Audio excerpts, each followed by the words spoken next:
Olá, eu sou o Tiago de Moraes e hoje nós vamos continuar a nossa aula de História do Brasil. No vídeo anterior, eu expliquei um pouco, eu introduzi a história do Brasil. Eu falei que a história do Brasil ela não começou do nada. Ela começou lá na Europa. Falei um pouquinho sobre Portugal, sobre a Espanha, sobre o mar Mediterrâneo, sobre as especiarias das Índias. Citei diversos navegadores portugueses e espanhóis. Expliquei o motivo da chegada dos portugueses ao Brasil. Expliquei o motivo pelo qual que não foram os portugueses que descobriram o Brasil, e sim os indígenas que já viviam aqui antes dos portugueses chegarem. Falei por que hoje em dia usamos o nome indígenas e não usamos mais o nome índio. Expliquei um pouquinho sobre a cultura, sobre o modo de viver, sobre o artesanato dos povos indígenas. E parei na questão de quando os portugueses chegaram e que os indígenas já viviam aqui. E hoje nós vamos continuar essa história do Brasil.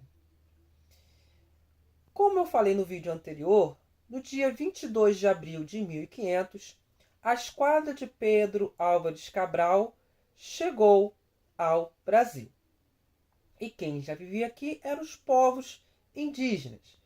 Cada povo, cada tribo tinha sua cultura, seus costumes, a sua língua, seu modo de viver. E os portugueses chegaram no dia 22 de abril de 1500. E toda essa história foi relatada por Pero Vaz de Caminha através da sua carta ao rei de Portugal. Pero Vaz de Caminha era o escrivão da esquadra portuguesa. Eles ficaram aqui no Brasil, num primeiro momento, por alguns dias. Eles chegaram dia 22 de abril de 1500. Tanto é que eu falei lá atrás que o Brasil este ano completou 524 anos. Nessa esquadra de Cabral também veio um sacerdote. Esse sacerdote se chamava Frei Henrique Soares de Coimbra. E no dia 26 de abril de 1500, ele rezou a primeira missa no Brasil, rendendo graças à chegada deles aqui no Brasil. Deles, como me refiro, dos portugueses. Um pouquinho mais para frente, no dia 2 de maio de 1500, a esquadra saiu da nossa terra para continuar a sua viagem. Cabral deixou aqui uma cruz de madeira para confirmar que Portugal passava a ser dono do nosso país. O nosso país, antes de se chamar Brasil, ele teve outros nomes. Ilha de Vera Cruz, Terra de Santa Cruz, entre outros nomes, até o definitivo Brasil. Brasil, por causa da grande quantidade de madeira chamada pau-brasil, que era muito usada para a tinturaria que havia no nosso país. Essa madeira pau-brasil tinha muitas delas aqui no nosso país, lá no ano de 1500. E que os portugueses usavam a tinta dessa madeira, que é uma tinta de cor avermelhada. Eles usavam essa tinta para tingir os tecidos, principalmente das roupas dos poderosos. E aí, a partir de 2 de maio, os portugueses continuam o seu caminho para as Índias. E aí, gente, de 1500 até 1530, o Brasil não teve nenhum tipo de colonização. O Brasil não ficou ninguém nesse período aqui, não ficou ninguém aqui nesse período. Por quê? Portugal estava interessado em conquistar novas terras, ele estava interessado a conquistar mais especiarias das Índias, lembrando mais uma vez que as especiarias são os temperos, cravo, canela, pimenta, gengibre, noz moscada, açafrão, tá certo? Ele estava preocupado com essas situações, porque as especiarias das Índias davam muito lucro, muito dinheiro para os portugueses. Só que chegou em 1530, começou a haver algumas mudanças na Europa. Nas Índias não tinha mais tanta especiaria assim para poder Portugal lucrar. As especiarias das Índias estavam acabando. Entre outras situações que estavam acontecendo na Europa. E aí, os portugueses resolveram colonizar o nosso país. Até então, de 1500 a 1530, o nosso país ficou conhecido como período pré-colonial, que foi o período em que Portugal não colonizou o Brasil. O Brasil levou 30 anos para que os portugueses começassem a colonizar o Brasil. Desejando colonizar com rapidez o nosso país, o Brasil, Dom João III dividiu a terra em grandes glebas e as entregou às pessoas de sua confiança. Essa divisão de terras eram chamadas de capitanias hereditárias. Por que capitanias hereditárias? Porque o dono dessas capitanias governavam, cuidavam daquele pedaço de terra, e se caso ele morresse, passava para o seu filho. Hereditário. O que é hereditário? Que passa de pai para filho.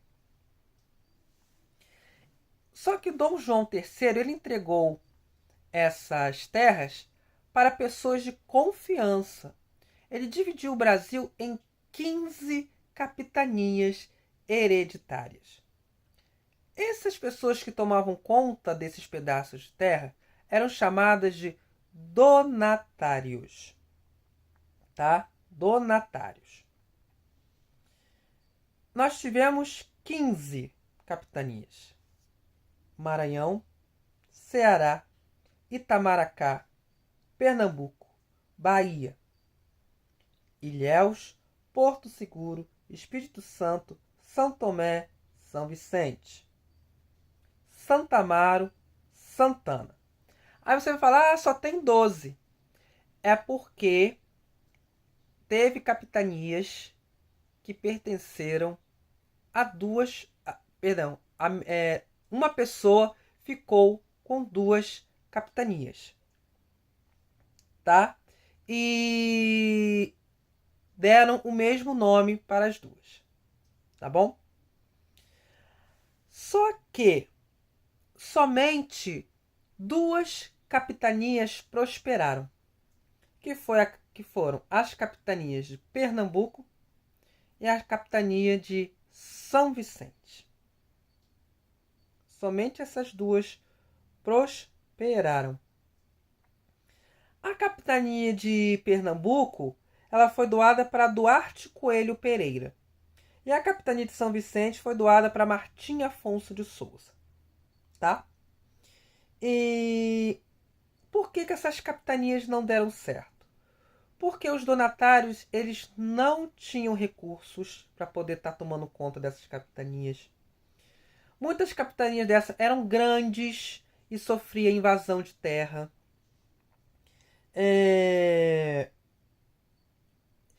Elas eram muito afastadas da Europa, né? Porque o Brasil, a partir desse período da colonização, que começou a partir de 1530, ele passou a ser colônia de Portugal.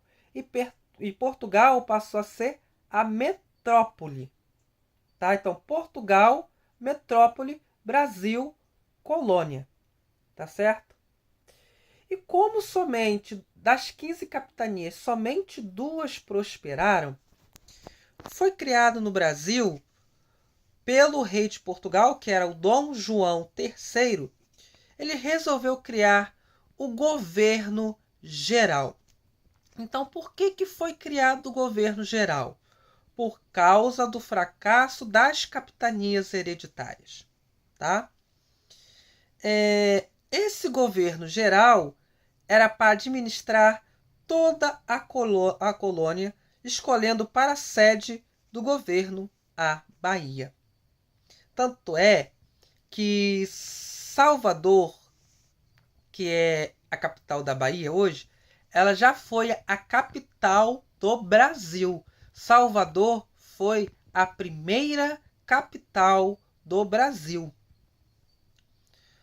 Todos os donatários deveriam obedecer e ajudar o governador-geral, que era a maior autoridade. Os 3 primeiros governadores foram o primeiro governador, Tomé de Souza, o segundo governador, Duarte da Costa, e o terceiro governador-geral, Mendes Sá. O Tomé de Souza, ele trouxe em sua companhia soldados, muitos colonos e 6 jesuítas, sob a direção do padre Manuel de Nóbrega. Ele fundou a cidade de Salvador, que ficou sendo a primeira capital do Brasil. O segundo governador, o Duarte da Costa, trouxe também alguns colonos e jesuítas, entre eles o padre José de Anchieta, que foi um dos fundadores do Colégio de São Paulo de Piratininga. Ele não conseguiu fazer um bom governo, porque enfrentou muitos problemas e não tinha a autoridade que precisava para governar. O Mendes Sá, que foi o terceiro governador, ele foi um excelente governador. Ele tomou uma série de medidas úteis e a colônia se tornou um progresso. Um dos fatos do governo do Mendes Sá foi a fundação da cidade de São Sebastião do Rio de Janeiro e a expulsão dos franceses, porque os franceses eles chegaram a invadir o Brasil nesse período. E o Mendes Sá conseguiu expulsar esses franceses. Esses jesuítas que vieram para cá para o Brasil, eles tinham um objetivo. Os portugueses, né, os religiosos europeus, eles achavam que os indígenas eles não tinham religião. O objetivo desses jesuítas era catequizar os indígenas. Os portugueses têm tradição católica, é um país católico. E os portugueses vieram para cá e trouxeram essa tradição católica para o Brasil. Tanto é que a maior parte das igrejas históricas do Brasil são católicas e são desse período da colonização do Brasil, né? Por exemplo, aqui em Angra dos Reis, que fica na Costa Verde do estado do Rio de Janeiro, que é de onde eu estou falando, tem diversas igrejas históricas desse período. Nós temos aqui o Convento do Carmo, que fica no centro da cidade. Nós temos aqui o Convento São Bernardino de Sena, que fica no Morro do Santo Antônio. Nós temos a Igreja da Lápide da Boa Morte, que fica no centro da cidade também. Nós temos a Igreja Matriz de Nossa Senhora da Conceição. Nós temos a Igreja de Santa Luzia. Nós temos a Igreja de Freguesia de Santana, na Ilha Grande, né? Entre diversas outras igrejas históricas e que fazem parte do IFAM, Instituto do Patrimônio Histórico e Artístico Nacional. que são desse período, né, da colonização do Brasil. E diante disso, gente, diante desse governo de Mendes Sá, o Brasil se tornou progresso, né, devido a grandes obras, atitudes que esse governo do Mendes Sá teve. Então, recapitulando, o Brasil foi dividido em 15 capitanias hereditárias porque passa de pai para filho. Cada capitania hereditária dessa foi dada para um donatário que ficava responsável por essa capitania. Ali ele fazia várias coisas para poder tentar fazer com que essa terra se prosperasse, mas só que somente 2 capitanias prosperaram, que foi a de Pernambuco e a de São Vicente. Devido ao fracasso dessas capitanias, foram criados o governo geral, que no Brasil teve 3, né, governos gerais, que foi a de Tomé de Souza, Duarte da Costa e Mendes Sá. O Tomé de Souza, que foi o primeiro, trouxe jesuítas, colonos, fundou a cidade de Salvador, que foi a primeira capital do Brasil. O Duarte da Costa, que foi o segundo, não fez um bom governo. Ele chegou a trazer jesuítas, mas enfrentou problemas porque não tinha autoridade para governar. E o terceiro, que foi o Mendes Sá, né, que trouxe progresso para a colônia, fundou a cidade de São Sebastião do Rio de Janeiro e expulsou os franceses que haviam invadido a nossa terra. Então, gente, por hoje é só. Muito obrigado e até a próxima.